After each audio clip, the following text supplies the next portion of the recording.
Edukasi kita hari ini tentang non-disclosure atau pre-existing condition. Jadi istilah ini sering banget ada di klaim asuransi. Paling banyak orang-orang mengalami kendala di klaim asuransi, gak bisa cashless, disuruh reimburse, atau ditolak ya. Itu gara-gara PEC ini, pre-existing condition. Pre-existing condition adalah riwayat-riwayat kita sebagai nasabah yang sudah pernah ada di rumah sakit. Riwayat ini bukan hanya harus riwayat rawat inap ya guys. Even kita cuma rawat jalan, kita pergi ke IGD, konsul ke dokter, itu udah riwayat tercatat di rumah sakit. Dan itu harus dilaporkan ke asuransi pada saat kamu mau beli asuransi.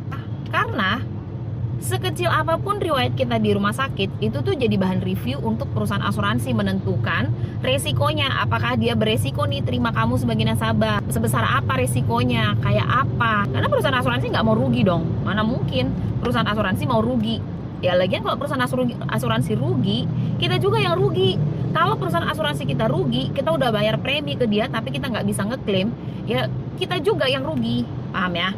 Jadi jangan berpikir oh, udahlah kita nggak perlu peduliin asuransi, itu kan uang mereka. Itu uang kita, itu uang dari premi kita. Karena ada beberapa orang ya nih bilang ke aku gini, udahlah Dinari, itu kan aku cuma MCU biasa, itu kan aku cuma ngecek biasa, ngapain perlu dilaporin ke asuransi, nanti jadi ribet. Aku paling benci nih dengar kata ribet ya, karena aku nggak suka dibilang ribet. Karena aku bekerja itu mengusahakan supaya aku tidak ribet nantinya. Buat kalian mungkin aku ribet di awal, tapi buat aku menjalankan prosedur. Kalau misalnya memang kamu punya riwayat, ya udah sebutin aja ke asuransi gitu, nggak apa-apa. Jadi pada saat kita udah ngasih tahu, ngedeclare semua dengan jujur ke asuransi, nggak ada tuh bola panas di kita sebagai nasabah atau sebagai agen.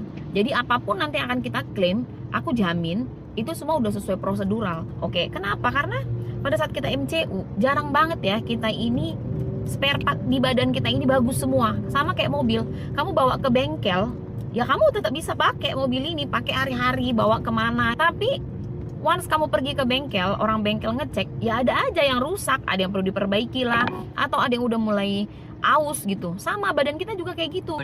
Please, jangan merasa kamu sombong banget, kamu sehat banget gitu loh. Mungkin kata dokter ya ini nggak terlalu berbahaya, tapi menurut dokter asuransi itu udah beresiko. Contoh, orang berat badan lebih 5 kilo, 8 kilo. Mohon maaf ya, orang yang berat badannya berlebihan dari kata ideal puluhan kilo pun ya tetap hidup. Tapi itu sehat apa enggak sih? Sama. Asuransi juga mikir gitu. Atau misalnya, oh ada fatty liver dikit aja fatty livernya. Kalau nggak paham fatty liver, cari aja di ChatGPT.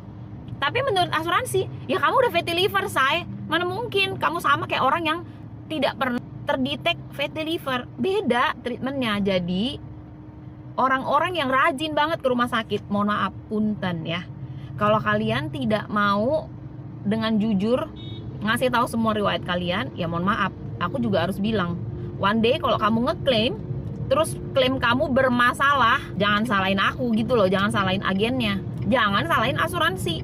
Ribet banget sih nggak bisa ngeklaim. Padahal aku kan waktu itu ke rumah sakit cuman batuk pilek.